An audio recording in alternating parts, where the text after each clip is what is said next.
Yes, sebagai so pengajar. there I was, a young doctoral student working on the scrolls with two of the first people ever to see them. Ya, jadi saya masih seorang muda yang sedang belajar doktorat dan bisa menemukan 2 orang mana mereka ditemukan. Jadi ada gua 1 sampai 11.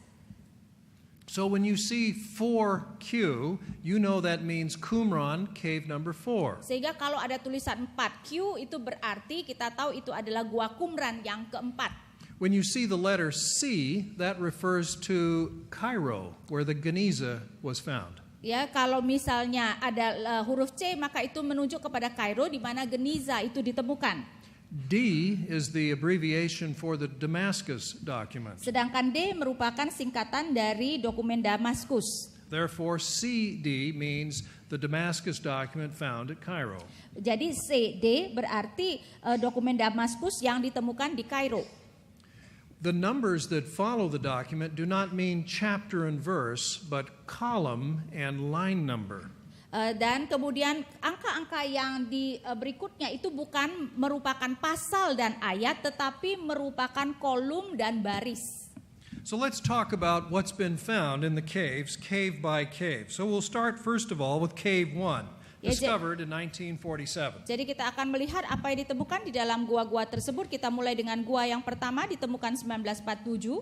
In cave 1 we found either 77 or 78 scrolls. Dan di gua ini kita temukan 77 atau 78 gulungan. Perhaps the most famous would be the Great Isaiah Scroll, or 1Q, Isaiah A. Ya, jadi mungkin yang paling terkenal adalah gulungan Yesaya yang agung yang disebut sebagai 1Q Isaiah A. Another famous scroll is 1QP, and that little P stands for Pesher, which means commentary. 1QP Habakkuk. Yang lain lagi 1QP Habakuk, P itu berarti Pesher, yaitu commentary dari Habakuk. This cave also yielded up 1QS. S is Hebrew for Serek. It's the rule scroll. Dan kemudian juga ada 1QS. S itu adalah Serek, yaitu mengenai gulungan yang berisi peraturan. Very important scroll because it lays down the rules in order to join the Essenes and become a member of the Qumran community. Ya, dan ini merupakan gulungan yang sangat penting karena memberitahukan kita peraturan-peraturan yang harus dipenuhi supaya seseorang bisa menjadi anggota Essene di Qumran. Another important scroll is 1QM. M is Hebrew for milchama. That means war. It's the war scroll. Dan kemudian 1QM, M dari kata mikma di dalam bahasa Ibrani yang berarti perang. Another important cave 1 scroll is 1QH. The H stands for Hodayot, which means hymns. Dan kemudian 1QH itu adalah dari kata Hodayot yang berarti himne. In cave 2, there were 33 scrolls approximately, including the Book of Giants. Dan di dalam gua yang kedua kira-kira ada 33 gulungan dan termasuk adalah The Book of Giants, ya. Kitab mengenai orang-orang raksasa. Another important document found in cave 2 is a document that is prophetic, looking forward to the New Jerusalem. Dan salah satu gulungan yang penting juga adalah suatu nubuat yang di mana mereka melihat akan datangnya Yerusalem baru. Cave 3, another cave found in 1952, had some 15 documents in it. Gua ketiga ditemukan tahun 1952, ada 15 dokumen di dalamnya. The most important find in cave 3 is the copper scroll. Dan salah satu yang paling penting adalah gulungan yang terdiri dari tembaga. And of course, cave 4, found in 1952, has the most documents, scrolls of scripture and commentaries and many other writings. Dan tentu saja yang paling penting adalah gua keempat ditemukan 1952, merupakan gua di mana banyak sekali komentari dan ayat-ayat Alkitab. The other caves contain fewer documents, such as cave 5 and cave 6. Sedangkan gua-gua yang lain berisi dokumen yang lebih sedikit, misalnya gua kelima dan keenam. Cave 7 is unusual because all of the documents in it were written in Greek. Dan gua ketujuh merupakan sesuatu yang tidak biasa karena semua dokumen yang di dalamnya ditulis di dalam bahasa Yunani. And then finally, we have more small caves that had very few documents, caves 8, 9, and 10. Dan kemudian ada gua-gua yang lebih kecil, gua 8 sampai 10 yang hanya sedikit dokumen saja ditemukan. And cave 11, dan kemudian gua ke-11, another important cave, because in cave 11 we find the temple scroll. Dan merupakan gua yang sangat penting juga karena kita kemudian menemukan gulungan mengenai bait. And a very important Psalms scroll. Dan juga ada gulungan Mazmur yang sangat penting. As well as the famous Melchizedek scroll, which I will talk about later. Dan juga gulungan mengenai Melkisedek yang nanti akan saya bicarakan. Not only did Qumran yield discoveries, but also other places near the Dead Sea, such as Masada, Muraba'at, and Nachal Hever. Tetapi ternyata penemuan saja tidak hanya terdapat di Qumran, tetapi daerah-daerah dekat sana, misalnya Masada, Muraba'at, dan Nachal Hever. And you know Masada, there it is, a picture of it. Dan saudara mungkin pernah tahu mengenai Masada, itu adalah gambarannya. This is a flat-topped mountain that rises up from the Dead Sea floor. Dan itu adalah gunung ya di mana atasnya itu datar dan menjulang dari Laut Mati. On this place, Herod the Great built a palace and a fortress. Dan di atas tempat inilah kemudian Herodes Agung mendirikan istana dan bentengnya. So let me now summarize caves and scrolls at a glance. Jadi saya sekarang akan memberikan kesimpulan mengenai gua-gua tersebut dan juga gulungannya sekilas saja.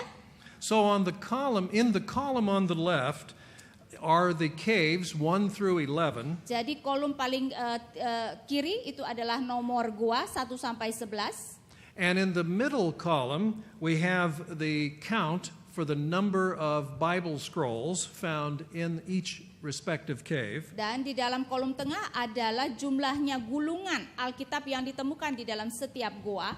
And in the column on the right, we have the number of non-Bible scrolls. Sedangkan yang paling kanan adalah gulungan-gulungan yang mengenai tulisan non-Alkitab. Now notice cave 4, it is the one with the most caves. Perhatikan gua keempat adalah yang paling banyak gulungannya. 171 Bible scrolls. 171 dari gulungan Alkitab. 431 non-Bible scrolls. Dan 431 gulungan non-Alkitab. And this number continues to get larger because as we sift through the fragments, we find additional scrolls. Dan jumlah ini bertambah karena ketika kita mencari-cari lagi dari kepingan-kepingan yang tersisa, kita bisa menemukan gulungan-gulungan lain lagi. So we have looked at all of the scrolls now in Qumran, 900 or so, and we find, I repeat, we find no Christian documents. Jadi kita sudah melihat mengenai gulungan-gulungan yang ditemukan keseluruhannya di Qumran, dan saya katakan sekali lagi, tidak ada dokumen Kristen. I need to emphasize this point because these men that you see on the screen now have misled the public.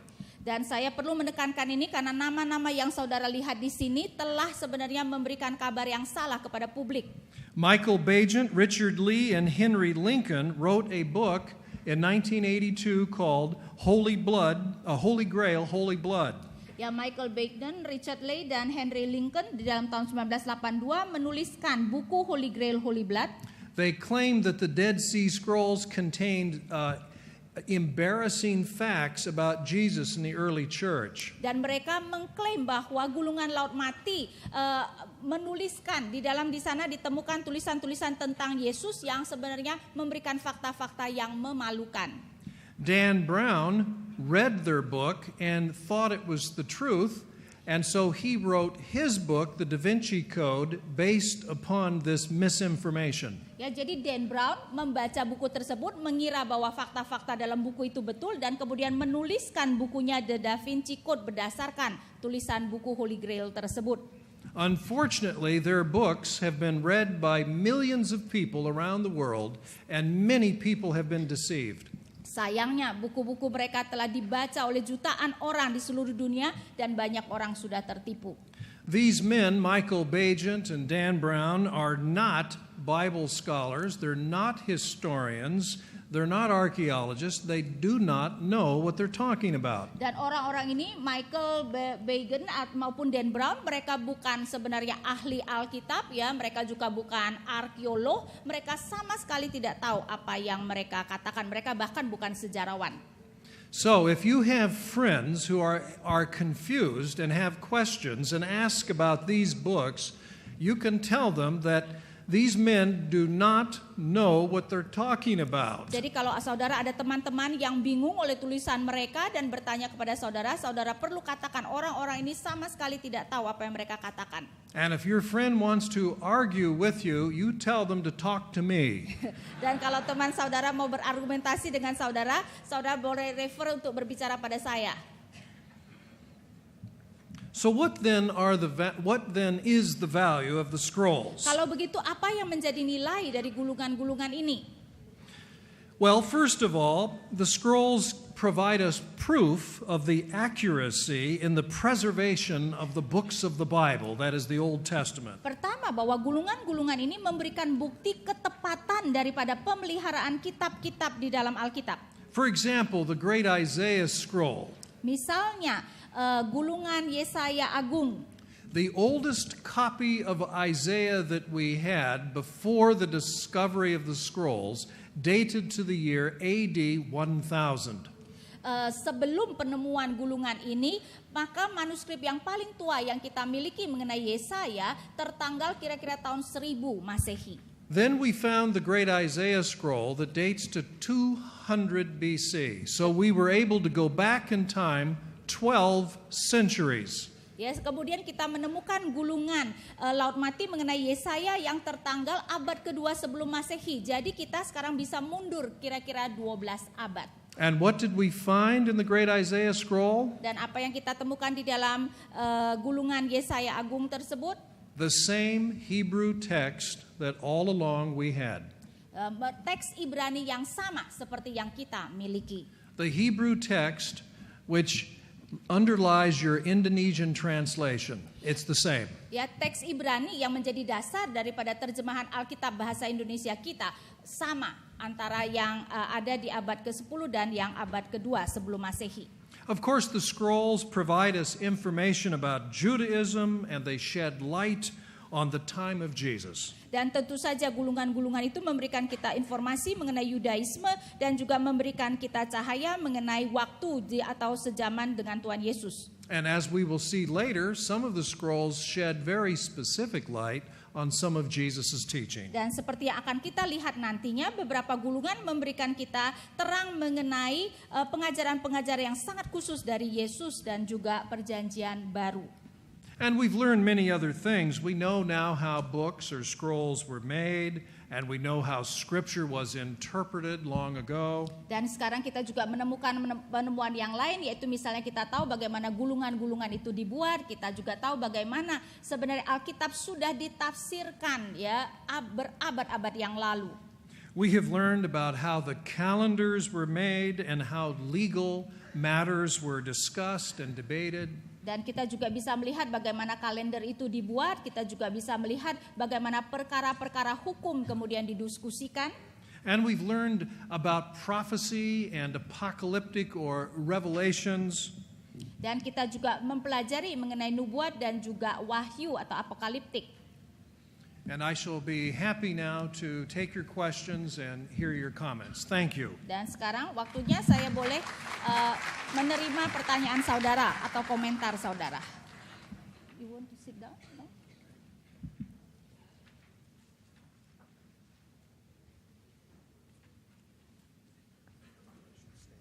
Oh, you want to stand up? Okay, sure, yeah, I'm okay. Dia mau berdiri.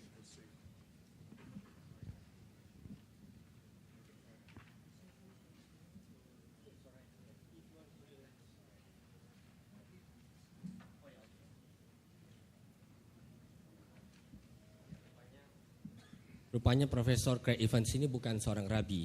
Dia tidak mau duduk sambil mengajar. Jadi silakan, ini waktu untuk memperkaya diskusi ini. Kalau ada hal-hal yang ingin klarifikasi atau ingin menggugat, ini kesempatannya. Ada yang mau langsung? There is hand over there. Ya, Over Bapak here ini also. satu, langsung menuju mic, Pak.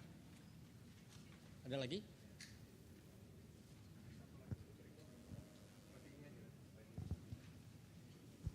Ya, mungkin Bapak yang duluan. Satu, dua. Selamat pagi, saya Bapak Pendeta Samuel Toning Bunga dari Toraja. Kalau saya menilai 2000 tahun sebelum Masehi, ini ini sudah ditulis. Saat itu orang tradisinya masih lisan. Itu berarti ada kemajuan.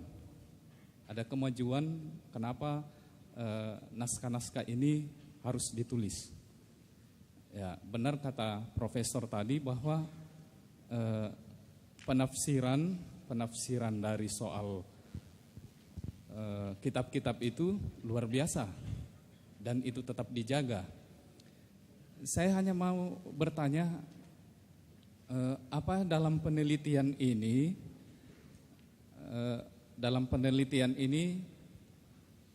bisa diketahui dari kelompok mana sebenarnya yang menjaga ini, naskah-naskah ini.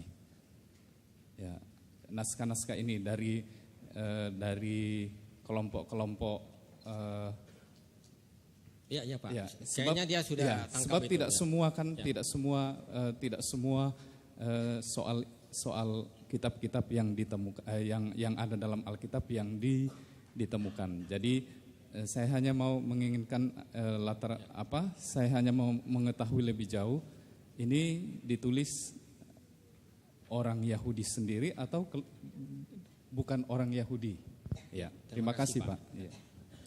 He wants to know that the manuscript has been for thousands of years. He wants to know who actually preserved the manuscripts, the writing of the copying of the manuscript. Are they the Jewish people themselves or other people?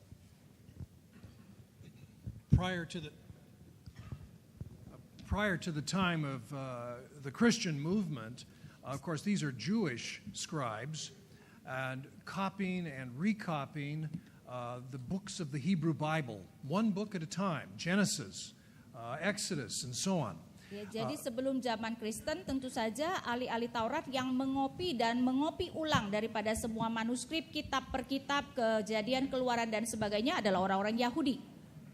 In the time of Jesus and his disciples, of course, his own followers would make copies of Old Testament books and eventually write down what Jesus himself taught. Tetapi kemudian setelah zaman Tuhan Yesus dan pengikut-pengikutnya, maka pengikut-pengikut Yesus itulah yang kemudian mengopikan baik Alkitab Perjanjian Lama maupun kemudian perkataan-perkataan Tuhan Yesus sendiri.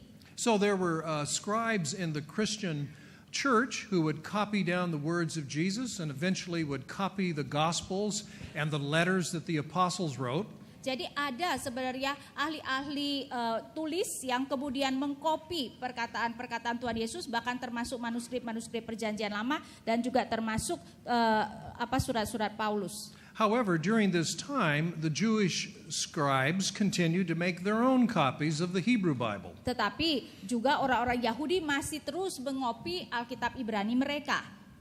The Christians were major supporters of a new kind of book, the kind of book we know today, where the writing is on each side of the page. Tetapi orang-orang Kristen yang menjadi pendukung penulisan kitab yang seperti yang kita ketahui sekarang, yaitu bahwa setiap lembar, misalnya kertas ataupun kulit, ditulis di dua sisi. So this is not a scroll, it's a codex. Ya, jadi ini bukan disebut gulungan, disebut kodeks. So the Christian books were written out as little codices or small books written on both sides of the page. Ya, jadi tulisan-tulisan Kristen kemudian ditemukan di dalam buku-buku kecil yang di setiap sisinya ya dituliskan. This was very popular because nothing was wasted. There was no blank side as in a scroll. Dan ini menjadi sangat populer karena tidak ada lembaran-lembaran yang kemudian tidak tertulisi seperti misalnya gulungan ya. So soon the Jewish scribes did the same thing, following the Christian example, and they began writing their scriptures as books instead of scrolls. Dan kemudian orang-orang Yahudi juga mulai mengikuti apa yang dilakukan oleh orang Kristen dan mereka memulai menulis Alkitab mereka seperti kitab kita ya dan menuliskannya di dua sisi. Of course, with the invention of the printing press, Bibles could be mass-produced. Tetapi kemudian tentu saja dengan penemuan percetakan Alkitab kemudian bisa diproduksikan dengan banyak. So for 15 centuries, Bible manuscripts were written by hand. Jadi selama 15 abad manuskrip Alkitab ditulis tangan. And for the last 500 years, they've all been printed. Tetapi di dalam 500 terakhir semuanya sekarang dicetak. Thank you for your question. Terima kasih untuk pertanyaannya. Ya, silakan kalau ada lagi yang lain, silakan maju ke mic langsung. Ya, silakan Pak. Tolong sebut namanya dari mana dan singkat padat tepat. Saya Parmin dari Gereja Betani Taman Harapan Baru. Saya ingin menanyakan mengenai dokumen 7Q ya, dari Goa ke-7 yang berisi manuskrip yang berisi bahasa Yunani ya. Apakah itu murni Septuaginta atau ada kemungkinan isinya Perjanjian Baru? Karena ada ahli Ismail saya pernah baca meneliti menafsirkan bahwa itu kemungkinan dari kitab Markus. Okay, he is asking about the findings in cave number 7. It's written in Greek. He said, is it all copies of Septuagint or actually they are manuscript of Christian documents? Because some says that they found fragments of the book of Mark. Thank you for your question. Yes, there were a few scholars years ago who wondered if some of the Greek fragments from Cave 7 were of the New Testament. Ya, memang ada beberapa waktu yang lalu ada ahli yang mempertanyakan apakah penemuan-penemuan gulungan dalam bahasa Yunani yang ditemukan di dalam Goa ke-7 itu ada tulisan Perjanjian Barunya. This matter has been very carefully studied in the last 10 years, and it's been determined that these Greek fragments are actually from the book of Enoch. Kemudian masalah ini sudah diteliti selama 10 tahun terakhir, dipelajari dengan sangat teliti dan akhirnya dinyatakan bahwa ternyata tulisan-tulisan Yunani itu adalah dari kitab Enoch. This does not surprise at all because the book of Enoch was very popular at Qumran. There were 20 scrolls of Enoch in Aramaic. Dan ini sebenarnya tidak usah mengherankan karena kitab Enoch merupakan kitab yang sangat populer di Qumran, bahkan ditemukan 20 gulungan dari catatan kitab Enoch di dalam bahasa Aram. So today almost no one thinks that any of the Greek fragments in Cave 7 belong to the New Testament. Karena itu sekarang hampir tidak ada orang yang memikirkan bahwa fragmentasi yang ditemukan di dalam Gua 7 yang dituliskan dalam bahasa Yunani itu ada catatan mengenai kitab-kitab Perjanjian Baru. Thank you for your question. Ya, terima kasih untuk pertanyaannya. Kelihatannya masih satu lagi bisa kalau sekiranya ada yang mau. Ya, silakan Pak. Ini sudah ada Ibu Oh, ini. Maaf. Oh ya, silakan langsung saja ya. Silakan Bu. Nama saya Rita Hatumisen, dulu saya ikut Perkantas. Yang menjadi pertanyaan saya sudah melayani di lapangan ya. Belum lama ini saya baru pulang dari India melayani di sana. Sebenarnya persoalan seringkali timbul bukan karena maksudnya hal Bible gitu ya. Karena buat orang-orang di sana, orang seperti Hindu dan saya juga melayani orang Muslim, persoalan mereka kelihatannya dari beberapa pengalaman mereka karena mereka mengalami perjumpaan sendiri dengan Tuhan ataupun melalui sakit penyakit mereka mengalami miracle. Itu yang membuat mereka datang. Maaf ya Bu ya, bisa to the point. Ya, itu yang membuat mereka datang kepada Tuhan Yesus. Jadi apa yang bisa saya bagikan dengan hal yang saya dapat ini, kepada mereka yang belum percaya, karena kebetulan saya juga menghadapi banyak orang, salah satu dari teman saya yang baru-baru ini dari pengikut Anand Krishna. Di situ karena semua ditampung, jadi maksud saya mau menanyakan bagaimana cara saya menerangkan hal ini kepada dia, karena dia sudah mulai mau mengerti, tapi itu karena didoakan waktu sakit. Maaf ya, saya rasa ini pertanyaan agak lari dari jalur, tapi maksudnya saya bagaimana nanti ini bisa saya bagikan ke dia gitu loh. Baik, saya singkat saja biar saya teruskan aja. Makasih. Well, actually he's asking about the relevance of this seminar when it comes to missions, like among the Hindus and so on. Yeah. I think it's very important that we understand that the Christian faith is rooted in history. Saya rasa adalah sangat penting kita mengerti bahwa iman kekristenan berakar pada sejarah. It is not simply philosophy or legends or myths. Dan bukan semata-mata filsafat atau bahkan legenda dan mitos.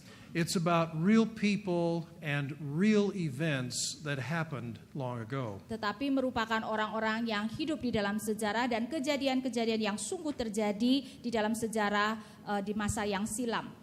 Therefore, manuscripts that are quite old are important for confirming the accuracy of the stories and the history that have been told.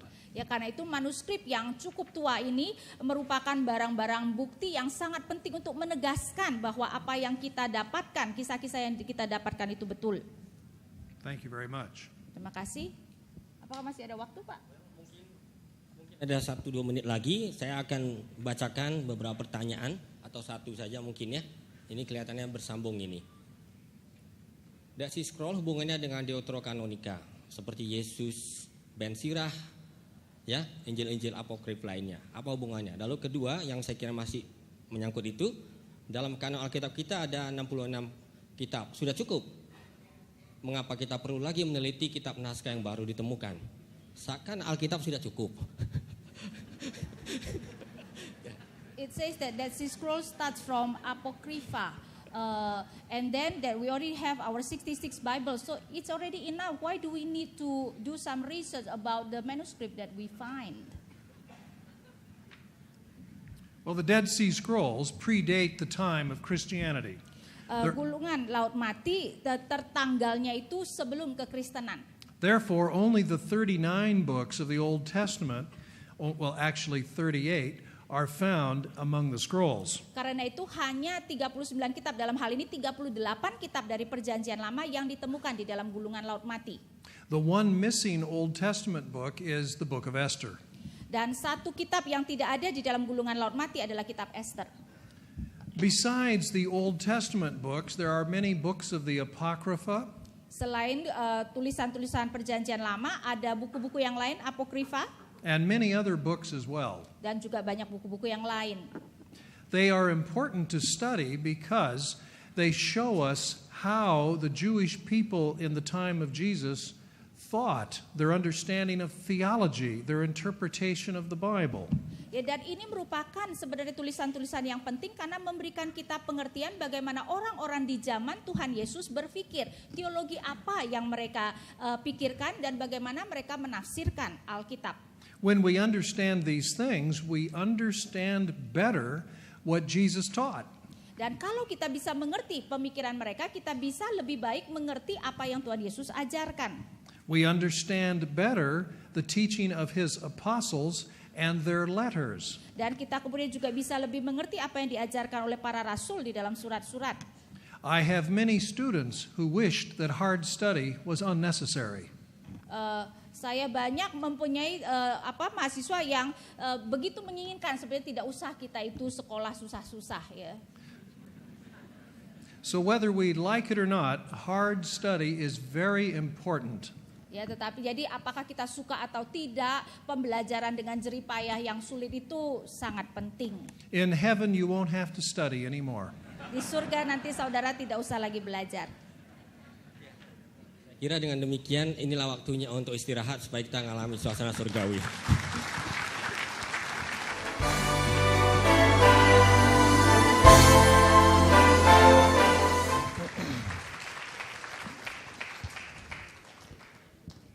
Thank you very much. Terima kasih. Go ahead and get your coffee and then come on and sit Silakan ambil down. kopi saudara, boleh sambil minum kopi dan duduk di tempat.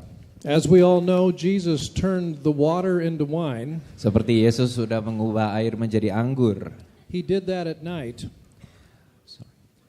He turned the water into wine at night, but in the morning he turns the water into coffee. Pada waktu malam, Yesus mengubah air menjadi anggur, paginya Yesus mengubah air menjadi kopi. Yes, that's biblical. Sangat alkitabiah. Now, we will continue with the question of the importance of the Dead Sea Scrolls for understanding Jesus and the Bible.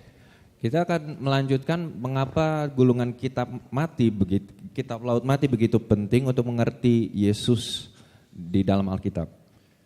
This is a very important topic and it comes under the heading of salvation and the rule of God. Sehingga topik ini menjadi sangat penting terutama mengenai keselamatan dan pemerintahan Tuhan. And the first part that we will look at is holy war and the defeat of Satan. Sehingga yang pertama kita akan melihat mengenai perang suci dan kekalahan daripada setan, iblis. For Jesus, the real problem humanity faces is not the Roman Empire. Bagi Yesus, masalah terbesar manusia bukanlah pemerintahan Romawi. The real problem humans face is the problem of sin and evil. Masalah manusia yang terbesar adalah dosa dan iblis. Jesus proclaims the rule of God and he heals people and frees them from evil spirits. Yesus memberitakan bagaimana mengenai pemerintahan Tuhan dan bagaimana Yesus menyembuhkan dan membebaskan manusia. We will find that the Dead Sea Scrolls have similar concerns. Di dalam gulungan kitab laut mati, kita akan menemukan persamaannya di sana. Although similar, not the same, there will be important differences. Ada kemiripan tetapi tidak persis sama, ada sedikit perbedaan. We begin with the proclamation of Jesus, and it's summed up in Mark chapter 1, verses 14 to 15. Kita akan melihat bagaimana perkataan Yesus melalui Markus pasal 1 ayat 14-15. Now after John the Baptist was arrested, Jesus came into Galilee preaching the gospel of God, saying, "The time is fulfilled, and the kingdom of God is at hand. Repent and believe in the good news." Sesudah Yohanes ditangkap, datanglah Yesus ke Galilea memberitakan Injil Allah. Katanya, waktunya telah genap, kerajaan Allah sudah dekat, bertobatlah dan percayalah kepada Injil. We must ask a very important question here. What did these words mean to Jesus' contemporaries? Jadi kita harus bertanya apa arti atau maksud dari perkataan Yesus ini kepada pendengar orang Yahudi pada waktu Yesus masih hidup pada waktu itu. Had they heard these words before? Apakah mereka sudah mendengar perkataan ini sebelumnya? Let's find out. Mari kita saksikan, lihat bersama. Yes, they had heard the words before in Holy Scripture, in the book of Isaiah. Mereka telah mendengarnya di dalam kitab Yesaya. Isaiah 40 verse 9, "Get you up to a high mountain, O Zion, herald of good tidings or good news. Lift up your voice with strength, O Jerusalem, herald of good news. Lift it up, fear not, say to the cities of Judah, behold your God." Yesaya 40 ayat 9, "Hai Sion, pembawa kabar baik, naiklah ke atas gunung yang tinggi, hai Yerusalem, pembawa kabar baik. Nyaringkanlah suaramu kuat-kuat, nyaringkanlah suaramu, jangan takut, katakanlah kepada kota-kota Yehuda, lihat, itu Allahmu." Isaiah 52 verse 7, "How beautiful upon the mountains are the feet of him who brings good news, who publishes peace, who brings good news of good, who publishes salvation, who says to Zion, your God reigns." Yesaya 52 ayat 7, "Betapa indahnya kelihatan dari puncak bukit-bukit kedatangan pembawa berita, yang mengabarkan berita damai dan memberitakan kabar baik, yang mengabarkan berita selamat dan berkata kepada Sion, Allahmu itu Raja." And in Isaiah 61, 1-3, "The Spirit of the Lord God is upon me, because the Lord has anointed me to bring good news to the afflicted. He has sent me to bind up the brokenhearted, to proclaim liberty to the captives and the opening of the prison to those who are bound, to proclaim the year of the Lord's favor and the day of vengeance of our God, to comfort all who mourn, to grant to those who mourn in Zion to give them a garland instead of ashes, the oil of gladness instead of mourning, the mantle of praise instead of a faint spirit. Yesaya 61 ayat 1 sampai 3, Roh Tuhan Allah ada padaku, oleh karena Tuhan telah mengurapi aku. Ia telah mengutus aku untuk menyampaikan kabar baik kepada orang-orang sengsara dan merawat orang-orang yang remuk hati, untuk memberitakan pembebasan kepada orang-orang tawanan dan kepada orang-orang yang terkurung kelepasan dari penjara, untuk memberitakan tahun rahmat Tuhan dan hari pembalasan Allah kita, untuk menghibur semua orang berkabung, untuk mengaruniakan kepada mereka perhiasan kepala ganti abu, minyak untuk pesta ganti kain kabung, nyanyian puji-pujian ganti semangat yang pudar. In Aramaic, and remember these passages in Isaiah were originally written in Hebrew, but in Aramaic it reads a little differently. Di dalam kitab Yesaya sebenarnya dituliskan di dalam bahasa Ibrani, tetapi akan berbunyi atau mempunyai arti yang berbeda di dalam bahasa Aram. This expression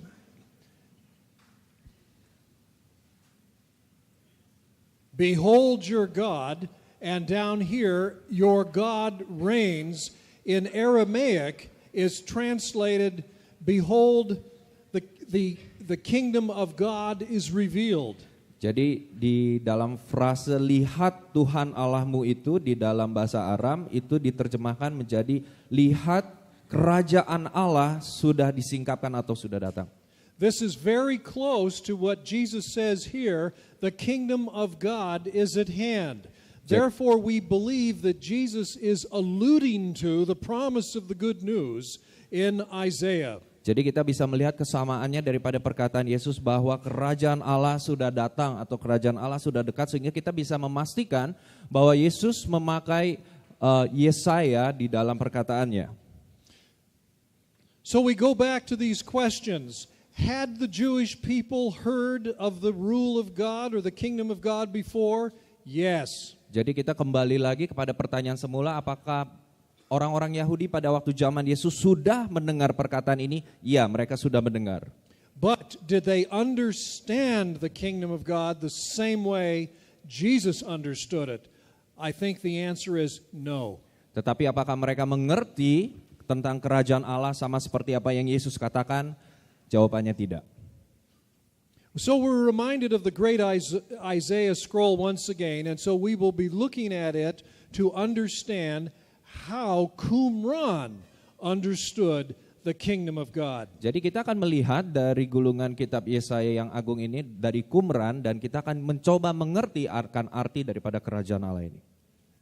Now Jesus proclaimed the rule of God that we hear echoed in Isaiah.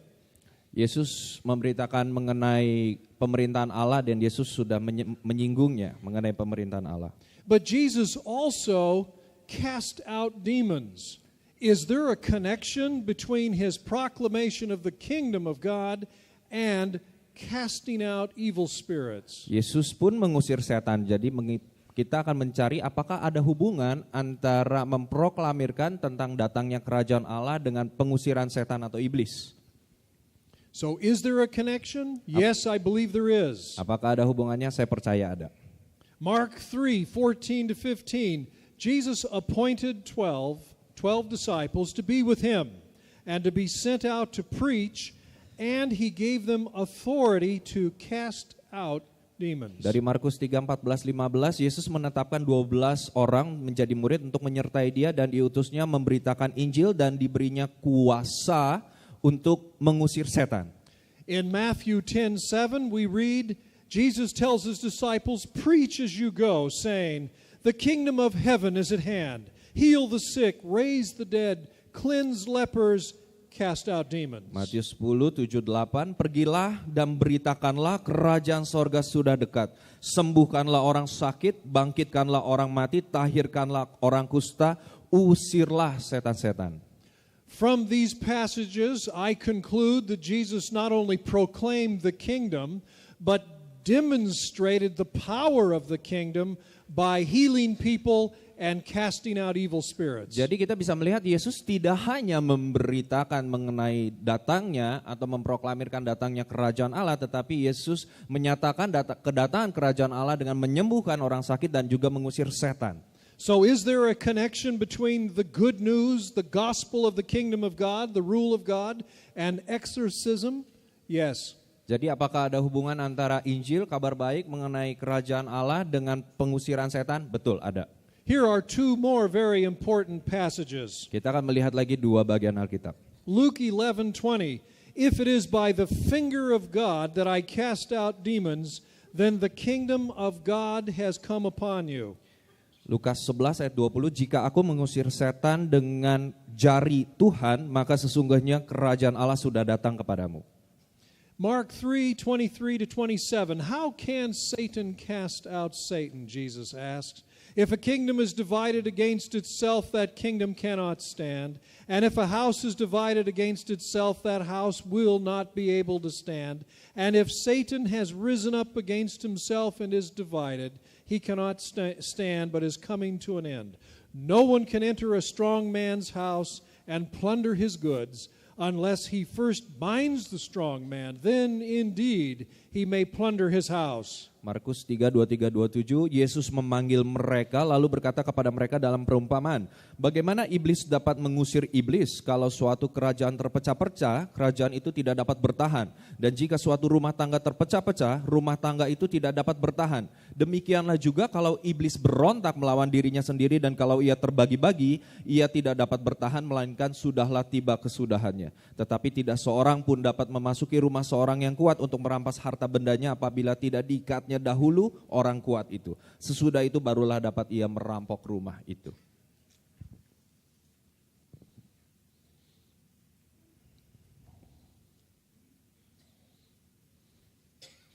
Let's look at Mark 3:26 once again. If Satan has risen up against himself and is divided, he cannot stand, but is coming to an end. Kita melihat lagi Markus 3:26, dan demikianlah juga kalau iblis berontak melawan dirinya sendiri dan kalau ia terbagi-bagi, ia tidak dapat bertahan melainkan sudahlah tiba kesudahannya.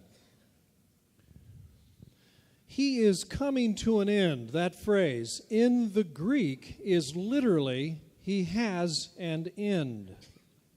Tiba kesudahannya di dalam bahasa aslinya, di dalam bahasa Yunani secara hurufiah artinya ia memiliki akhir.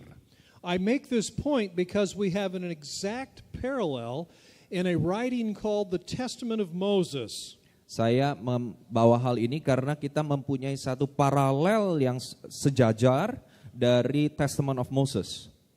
And this parallel is found in chapter 10 verse 1. It reads, and then his kingdom will arise, and God and Satan will have an end. Jadi di dalam Testament of Moses pasal 10 ayat 1 dikatakan, lalu kerajaannya atau kerajaan Tuhan akan bangkit dan kerajaan setan akan memiliki akhir atau berakhir.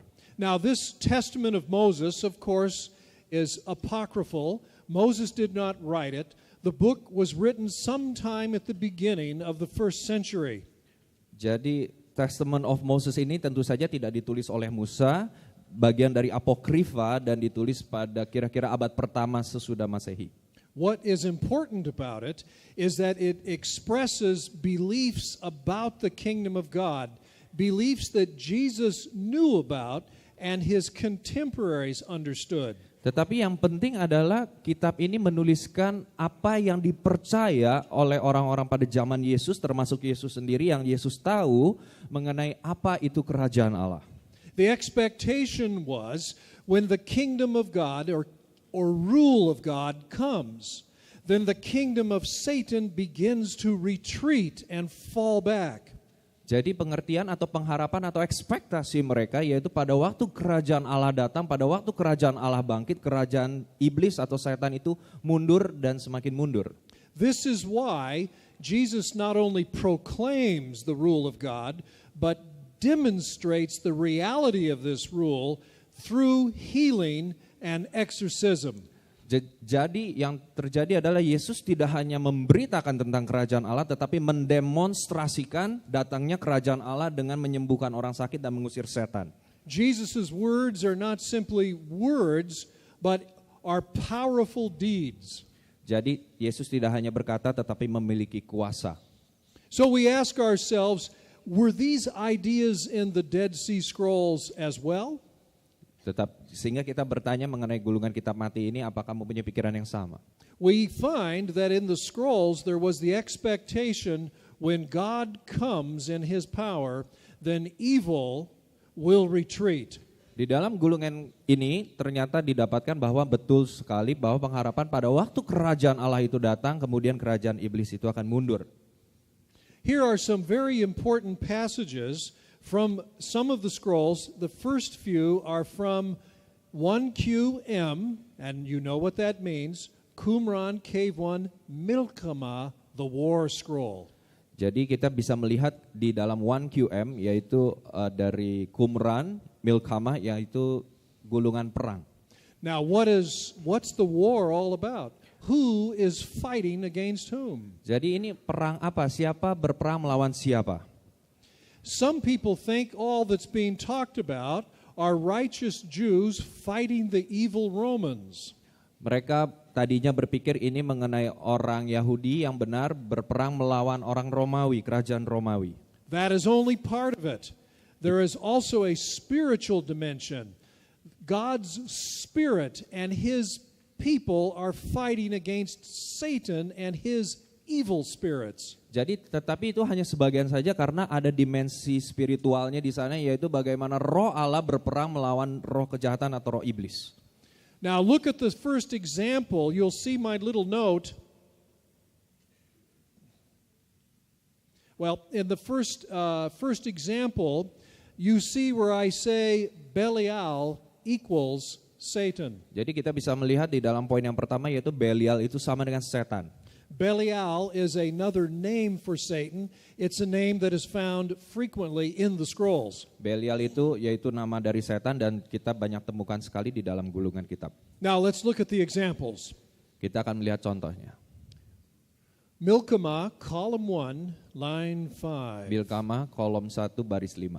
The beginning of the war scroll.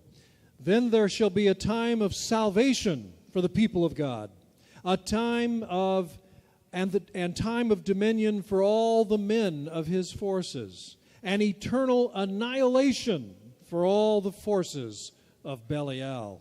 Jadi saya terjemahkan, akan tiba waktunya keselamatan bagi umat Tuhan, yaitu waktunya di mana umat Tuhan memiliki kekuasaan dan juga pemusnahan kekal akan kuasa dari Belial. In the seventh lot, the great hand of God shall overcome Belial and all the angels of his dominion, and all the men of his forces shall be destroyed forever. Dalam kelompok ketujuh, tangan Tuhan yang maha kuasa akan mengatasi Belial dan malaikat-malaikatnya dan juga kuasanya, dan umatnya akan dimusnahkan selamanya. They shall bless from their station the God of Israel and all his works of truth, and they shall curse Belial and all the spirits of his forces. Mereka akan memberkati yaitu Allah Israel dan juga karyanya akan kebenaran, dan mereka akan mengutuk Belial dan juga roh-rohnya dan kekuatannya. And cursed is Belial for his contentious purpose, and accursed for his guilty dominion, and cursed are all the spirits of his lot for their wicked purpose. Terkutuklah Belial oleh karena niatnya yang jahat, dan terkutuklah oleh karena kuasanya yang bersalah, dan terkutuklah oleh roh-rohnya dan juga niatnya yang busuk. These four passages in the war scroll indicate plainly that it is a spiritual battle and not simply a physical battle on earth. Dalam 4 contoh ini kita bisa melihat bahwa ini bukanlah perang fisik tetapi melainkan perang spiritual atau perang rohani. The war scroll believes that it is a war between the Spirit of God and his angels and his people against the evil forces of Satan and his supporters. Jadi di dalam kitab ini kita bisa melihat bahwa perang daripada Allah melawan setan juga dengan pengikut-pengikutnya. Please keep this in mind, because when Jesus talks about the kingdom of God, some of his contemporaries are expecting war against Rome. Pada waktu Yesus memberitakan mengenai kerajaan Allah, orang-orang pada waktu zaman Yesus itu menantikan bahwa perang yang akan terjadi melawan kerajaan Romawi. What we will see, however, is Jesus is far more concerned with the spiritual dimension of this war. Tetapi kita bisa melihat Yesus lebih mementingkan akan perang rohani ini. Let's look at more examples. Kita melihat contoh lebih lanjut. This is from 11Q13, the Melchizedek scroll from Cave 11. Dari gulungan gua ke-11, yaitu kitab Melkisedek. Therefore Melchizedek will thoroughly prosecute the vengeance required by God's statutes. Also he will deliver all the captives from the power of Belial and from the power of the spirits predestined to him. Lalu Melkisedek akan menuntut pembalasan sesuai dengan hukum Allah, dan ia akan menebus semua orang terbuang daripada kuasa Belial dan oleh roh-rohnya yang sudah mengikut dia. Melchizedek will deliver them from the power of Belial. Jadi Melkisedek akan menyelamatkan mereka daripada kuasa Belial. Who is this Melchizedek? He seems to be a divine savior of some kind. We will learn more about him later. Melkisedek sepertinya menjadi juru selamat. Kita akan melihat dia nanti. Now here is more passages where Jesus sees himself opposed to Satan. Kita akan melihat beberapa bagian Alkitab lagi bagaimana Yesus melawan setan. We begin with the wilderness temptation. Kita melihat pencobaan di padang gurun. Mark 1:13. And he was in the wilderness 40 days, tempted by Satan, and he was with the wild beasts, and the angels ministered to him. Markus 1 ayat 13, di padang gurun itu ia tinggal 40 hari lamanya dicobai oleh iblis. Ia berada di sana di antara binatang-binatang liar dan malaikat-malaikat melayani dia. Who are these wild beasts? What does this mean? Apa itu binatang-binatang liar? Apa maksudnya? Well, we have a parallel from an apocryphal work called the Testament of Naphtali. Jadi kita bisa melihat di dalam satu kitab di dalam apokrifa yaitu Testament of Naphtali. And here's what it says. The devil will flee from you and the wild beasts will fear you. Dan kita bisa melihat bagaimana dikatakan di sana iblis akan pergi darimu dan juga binatang-binatang liar akan takut kepadamu. The wild beasts are probably to be understood as demons or evil spirits. Jadi binatang-binatang liar ini kemungkinan dimengerti sebagai iblis. So Jesus in the wilderness is confronted not only by Satan but also the evil allies who support Satan. Jadi kita bisa melihat Yesus tidak hanya melawan iblis pada waktu di padang gurun, tetapi juga melawan juga roh-roh yang mendukung iblis. Let's turn to Matthew 4. Kita melihat Matius 4. Then Jesus was led up by the Spirit into the wilderness to be tempted by the devil. Maka Yesus dibawa oleh roh ke padang gurun untuk dicobai iblis. Then the devil took him to the holy city, Jerusalem, and set him on the pinnacle of the temple. Kemudian iblis membawanya ke kota suci dan menempatkan dia di bubungan bait Allah. Again the devil took him to a very high mountain and showed him all the kingdoms of the world and the glory of them. Dan iblis membawanya pula ke atas gunung yang sangat tinggi dan memperlihatkan kepadanya semua kerajaan dunia dengan kemegahannya. But Jesus said to him, "Begone, Satan, for it is written, you shall worship the Lord your God, and him only shall you serve." Maka berkatalah Yesus kepadanya, "Enyahlah iblis, sebab ada tertulis engkau harus menyembah Tuhan Allahmu dan hanya kepada Dia sajalah engkau berbakti." Then the devil left him, and behold, angels came and ministered to him. Lalu iblis meninggalkan dia dan lihatlah malaikat-malaikat datang melayani Yesus. Jesus was confronted by Satan and Satan's evil allies. Jesus withstood him and Satan fled, and then Jesus was aided by the angels of God. Jadi kita bisa melihat bagaimana Yesus dikonfrontasi oleh iblis dan kemudian Yesus mengalahkan iblis dan kemudian malaikat-malaikat melayani Yesus. But the war is not over. Tetapi perang ini belum selesai. Luke 13:16. And Jesus asks, "Ought not this woman, a daughter of Abraham, whom Satan has bound for 18 years, be loosed from this bond on the Sabbath day? Lukas 13 ayat 16, bukankah perempuan ini yang sudah 18 tahun diikat oleh iblis harus dilepaskan dari ikatannya itu karena ia adalah keturunan Abraham?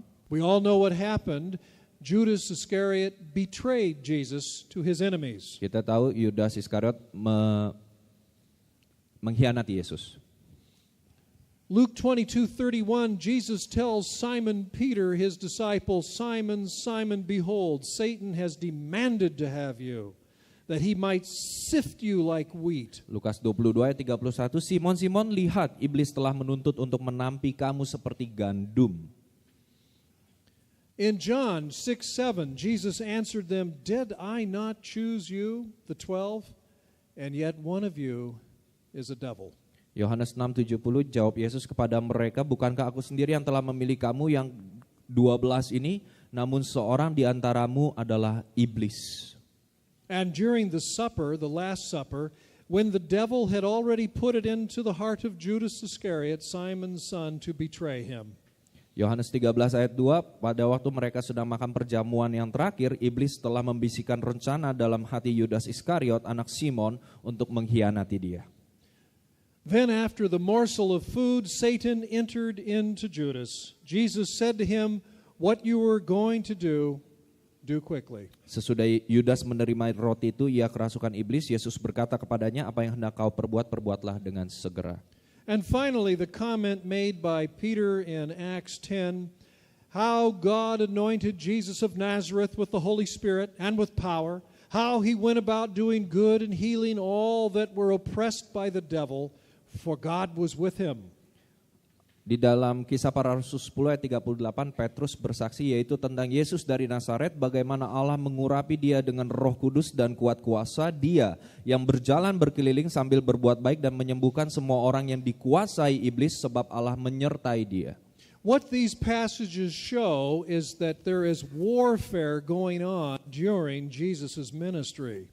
Jadi bagian-bagian ini menunjukkan bagaimana peperangan ini terjadi selama Yesus melayani di dunia. Satan attacks Jesus' people. Iblis menyerang umat Tuhan.